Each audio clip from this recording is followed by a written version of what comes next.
تو جو اپنے امتیوں کو کریم آقا اتنا نوازتے ہیں، ان امتیوں کا بھی حق ہے کہ وہ نبی کی بارگاہ میں اپنی دل و جان کے ساتھ حاضری دیا کریں۔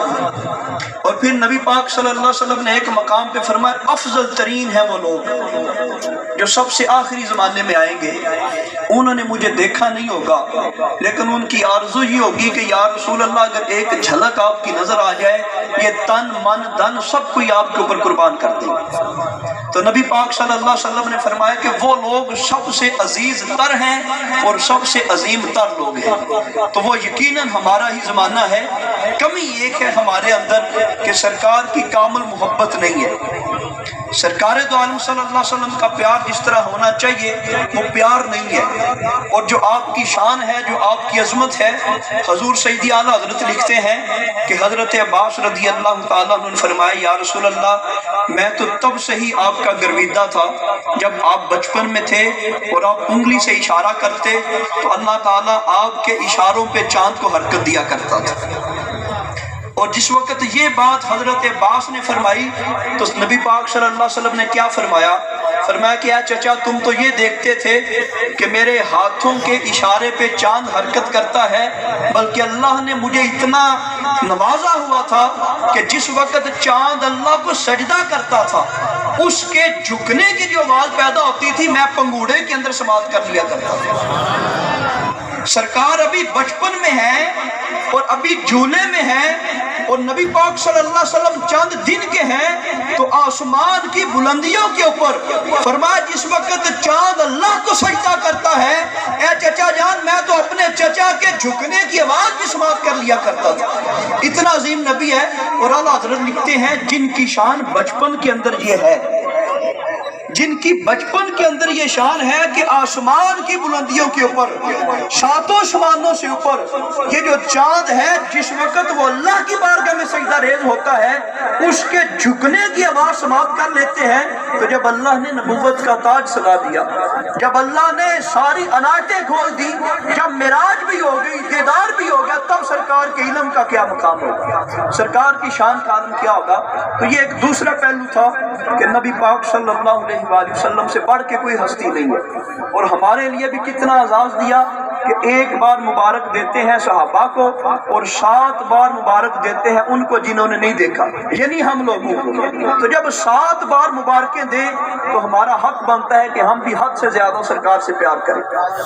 اور تیسرا اشارہ یہاں پہ یہ عرض کرنا تھا کہ نبی پاک صلی اللہ علیہ وآلہ وسلم سے بڑھ کے زمانے کے اندر کوئی کریم نہیں ہے، کوئی معافی دینے والا نہیں ہے، کوئی اعلیٰ اخلاق والا نہیں ہے۔ اور اسی طرح جس وقت دین کی حدود کوئی بندہ پامال کر دیتا، جس وقت شریعت کا کوئی کام غلط ہو جاتا تو نبی پاک صلی اللہ علیہ وآلہ وسلم سے بڑھ کے غصے والا بھی کوئی بندہ نہیں۔ جس وقت دین کی مخالفت ہوتی، لوگ دین کے ساتھ غلط کرتے تو نبی پاک صلی اللہ تعالیٰ علیہ وآلہ وسلم سے بڑھ کے غصے والا بھی کوئی نہیں تھا۔ یہ بخاری مسلم کی حدیثیں آپ کے سامنے عرض کرنے لگا ہوں، اور دلوں کو یہ ڈرا دینے والی، اور دل واقعی تھامنا مشکل ہو جاتا ہے کہ جس وقت ہم ایسی روایات سماعت فرماتے ہیں نبی پاک صلی اللہ تعالیٰ علیہ وآلہ وسلم کے صحابہ کے ساتھ زیادتی ہوئی، دین اسلام کے ساتھ چند لوگوں نے غداری کی۔ بخاری مسلم کی حدیث پاک ہے نبی پاک صلی اللہ تعالیٰ علیہ وآلہ وسلم نے 40 دن فجر کی نماز کے اندر، فجر کی نماز کے بعد نہیں اور بعد نہیں، فجر کی نماز میں جماعت کی حالت میں 40 دن اس پورے قبیلے کے خلاف دعا فرمائی کہ یا اللہ ان کو تباہ فرما دے جنہوں نے میرے دین کے ساتھ ایسا کیا۔ 40 دن سرکار تو ایک بار اپنی زبان ہلائیں تو دنیا کا نقشہ ہی بدل جاتا ہے، آسمان سے سورج واپس پلٹ آتا ہے۔ 40 دن سرکار دعا کرتے رہے کہ یا اللہ ان لوگوں نے دین کے ساتھ غلط کیا ہے، اس پورے قبیلے کو تباہ فرما۔ اور اسی طرح ایک اور قبیلہ تھا، اس نے نبی پاک صلی اللہ تعالیٰ علیہ وآلہ وسلم کے معاملات میں کچھ گڑبڑ کی، دین اسلام کے بارے میں گڑبڑ کی، تو نبی پاک صلی اللہ علیہ وسلم نے فرمایا تپتی ریت کے اوپر اس قبیلے کے لوگوں کو ڈال دو اور ان کے منہ کے اندر پانی نہیں ڈالنا. اور جس وقت وہ ریت کے اوپر پڑے ہوئے تھے تو سرکار نے فرمایا کہ آگ کی سلائیاں لے کے ان کی آنکھوں کے اندر ڈال دو. اسی طرح وہ مر گئے اور اس حالت میں پڑے رہے. یہ نبی پاک کی سیرت ہے. بخاری مسلم کی حدیث پاک ہے کہ جس وقت کوئی بندہ دین کی زیادتی کرتا اس وقت سرکار معاف نہیں کرتے تھے. دوسرے ملک کے لوگ سرکار کی بارگاہ میں آئے, سفیر کے خط لے کے آئے کسی اور بادشاہ کا, مسلمان بھی نہیں تھی, ان کی مونچھیں بڑی بڑی تھی اور داڑھی ان کی بالکل نہیں تھی. نبی پاک صلی اللہ علیہ وسلم کی بارگاہ میں آئے تو سرکار نے سلام تک نہیں لیا ان لوگوں کے ساتھ. یہ نبی پاک کی سیرت کا حصہ ہے, زندگی کا حصہ ہے, اور بخاری مسلم کی حدیثیں ہیں. سرکار دو عالم صلی اللہ علیہ وسلم نے فرمایا دین فطرت کے خلاف شکل کیوں بنائی ہوئی ہے؟ جو شکل اللہ نے دی تھی اس شکل کو بگاڑا کیوں ہے؟ رب نے مرد کو یہ زینت دی ہے کہ اس کی مونچھیں پست ہونی چاہیے, داڑھی بڑی ہونی چاہیے. سرکار نے ان سفیروں کے ساتھ, حالانکہ سفیر کی بڑی عزت ہوتی تھی, اگر سفیر کو قتل کر دیا جاتا تھا تو کئی سال جنگیں جاری رہتی تھی. وہ مسلمان بھی نہیں تھے, کافر تھے. تو نبی پاک صلی اللہ علیہ وسلم نے فرمایا کہ یہ شکل کیا بنا رکھی. یہ انداز بھی ہمیں حدیث کی کتابوں میں ملتا ہے کہ سرکار اس طرح ناراض بھی ہوتے تھے تو دین کے اوپر جو نہیں چلتا. ایک صحابی آگے مسجد نبی شریف کے اندر, سرکار اپنی مسجد میں ہیں, انہوں نے نماز پڑھی, سرکار دو عالم صلی اللہ علیہ وسلم سے سلام لیا. سرکار نے سلام کا جواب نہیں دیا, منہ دوسری طرف کر لیا. سرکار نے فرمایا تو نے نماز ہی نہیں پڑھی, پہلے نماز پڑھ پھر سلام کر لیا. انہوں نے دوبارہ پھر مسجد کے اندر سرکار کے سامنے نماز پڑھی, پھر آ کے سلام لیا. سرکار نے سلام کا جواب نہیں دیا, اس کی طرف دیکھا بھی نہیں ہے. پھر سرکار نے فرمایا تو نے تو نماز ہی نہیں پڑھی ہے, جا نماز پڑھ. 3 بار انہوں نے نماز پڑھی, سرکار نے تینوں بار سلام کا جواب نہیں دیا, نہ اس کے ساتھ کلام کیا ہے. سرکار نے دوسری طرف منہ کیا, وہ صحابی دوسری طرف آگے, یا رسول اللہ کرم فرمائے مجھے بتائیں تو صحیح, میں 3 بار نماز پڑھ چکا ہوں. سرکار نے فرمایا تو نے صحیح طریقے سے نماز ہی نہیں پڑھی ہے, غلط طریقے سے نماز پڑھ رہا ہے, رکوع سجود اس کا پورا نہیں کیا. سرکار نے فرمایا اس لیے میں تجھ سے سلام نہیں لے رہا تھا, یہ طریقہ ہے, اس طریقے کے ساتھ نماز پڑھ. وہ نماز پڑھ کے آئے, سرکار پھر اس کے ساتھ بولے.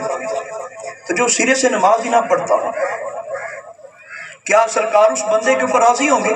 اور پھر دیکھیں سرکار کی اپنی شہزادی حضرت فاطمہ الزہرا رضی اللہ تعالیٰ عنہ, جن کے ساتھ حد سے زیادہ پیار ہے, ان کے گلے میں ایک ہار تھا, موتیوں کا بنا ہوا تھا. سرکار ان کے گھر میں گئے, وہ دیکھ کے سرکار وہاں سے واپس چلے گئے, اور سرکار نے پیغام بھیجا کہ ہم دنیا کے لیے نہیں آئے ہیں, دنیا کی آرائش کے لیے نہیں آئے ہیں. اگر آل محمد کے گھر کے اندر ایسے کام ہوں گے تو اور کیا کریں گے. سرکار چلے گئے. پھر حضرت فاطمہ رضی اللہ تعالی عنہا نے وہ ہار سرکار کی بارگاہ میں پیش کیا کہ یا رسول اللہ آپ جو کرنا چاہیں کر دیں, میں راضی ہوں. سرکار نے پھر وہ غریب صحابہ کے اندر تقسیم کر دیا. یہ غصہ بھی سرکار کا ہوتا تھا. ایک صحابی نے ہاتھ کے اوپر سونے کی انگوٹھی پہنی ہوئی تھی, سرکار کی بارگاہ میں تو سرکار نے اتار کے پھینک دی.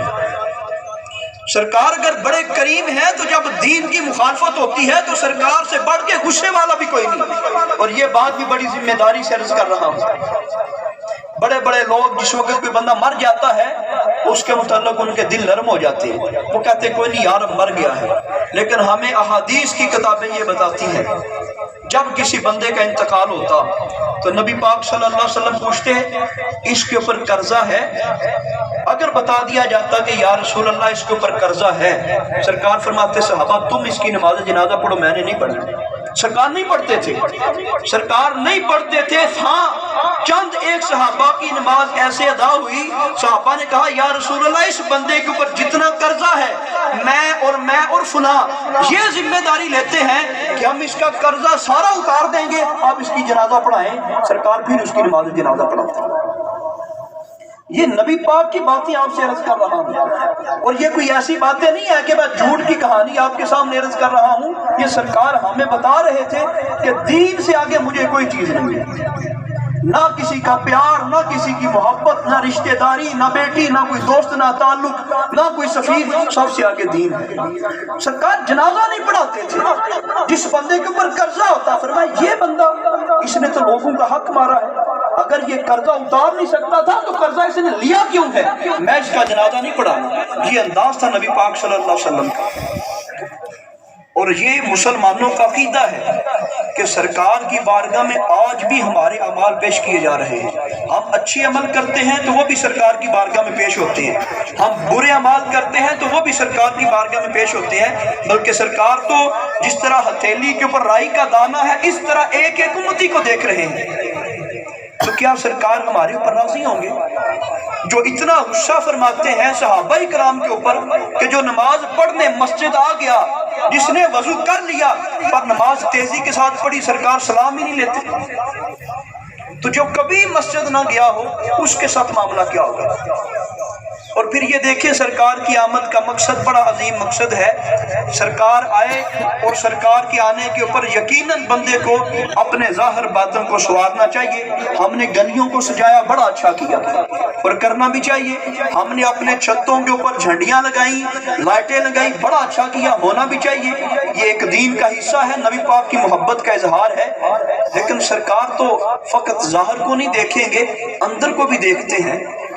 کیا سرکار کی آمد کے اوپر ہم نے یہ وعدہ کیا کہ یا اللہ تیرے نبی کی آمد کی خوشی میں ہم سے جو بھی پیچھے ہوا وہ ہوا، ہم تیرے نبی کی آمد میں تیرے نبی کو یہ تحفہ دیتے ہیں کہ آئندہ ہم کبھی کسی کے ساتھ جھوٹ نہیں بولیں گے، کبھی غداری نہیں کریں گے۔ یا اللہ جو نمازیں ہم سے رہ گئیں وہ ایک الگ معاملہ ہے، آئندہ ہم کبھی نمازوں کو نہیں چھوڑیں گے۔ یہ سرکار کی بارگاہ میں تحفہ ہے اور سرکار کو راضی کرنے والی بات ہے۔ اس طرح راضی کرنے کی سب سے بہتر مثال ہے۔ اچھا بلا تمثیل میں آپ کے سامنے ایک مثال پیش کرتا ہوں۔ کسی کا افسر کسی بندے کو یہ بات کہہ دیتا ہے کہ تم فلاں جگہ پہ میرا کام کر رہا ہو، لیکن وہ اپنے کمرے سے اٹھتا ہے، ساتھ والے کمرے میں بیٹھ جاتا ہے اور وہاں بیٹھ کے اپنے افسر کی تعریفیں کرنا شروع کر دیتا ہے، لیکن افسر نے جو کام کہا ہے وہ کام نہیں کر رہا۔ تو آپ بتائیں کیا وہ افسر اس بندے کے اوپر راضی ہوگا؟ اس نے کہا کہ یہ میرا کام ہے، یہ کام ہونا چاہیے اور ہر صورت یہ کام کرنا ہے۔ وہ کام کرنے تو نہیں گیا، لیکن ساتھ والے کمرے میں بیٹھ کے اپنے افسر کی تعریفیں بیان کیے جا رہا ہے۔ تو وہ افسر اوپر سے آ جائے اور کہے کہ کیا کر رہے ہو؟ وہ کہے جی میں تو آپ کی تعریفیں کر رہا ہوں۔ تو وہ آگے سے کیا کہے گا کہ میں نے تجھے کہا تھا فلاں کام کر کیا، وہ کام تو کر نہیں رہا اور یہاں بیٹھ کے میری تعریفیں کر رہا ہے، اس کا کیا فائدہ ہوگا؟ بلا تمثیل آپ کی بارگاہ میں یہ عرض کر رہا ہوں، سرکار کی حمد، سرکار کی نعت، سرکار کی شان بیان کرنا یہ فائدہ ہی فائدہ ہے، یہ فائدے سے خالی نہیں ہے۔ لیکن کامن فائدہ یہ ہے کہ جو سرکار نے فرمایا ہے ہم وہ کریں، اس سے سرکار زیادہ راضی ہوں گے۔ یہ نبی پاک کی محبت حاصل کرنے کا زیادہ طریقہ ہے۔ آپ سارے جانتے ہیں سرکار کا فرمان ہے کہ نماز میری آنکھوں کی ٹھنڈک ہے۔ کیا مراد؟ جس نے نماز پڑھی اس نے مجھے خوش کر دیا، اس نے مجھے راضی کر دیا، اس نے مجھے سکون پہنچا دیا، یہ مطلب ہے آنکھوں کی ٹھنڈک کا۔ تو ہم نماز نہ پڑھیں اور باقی سارے کام کرتے رہیں تو کیا یہ سرکار کو ہم خوشی پہنچا رہے ہیں؟ میلاد مصطفیٰ کا ایک مقصد یہ بھی ہے کہ میلاد کے آنے سے جس طرح ہم اپنے ظاہر کو سجاتے ہیں، گلی بازاروں کو سجاتے ہیں، ہم اپنے اندر کو بھی سجائیں گے۔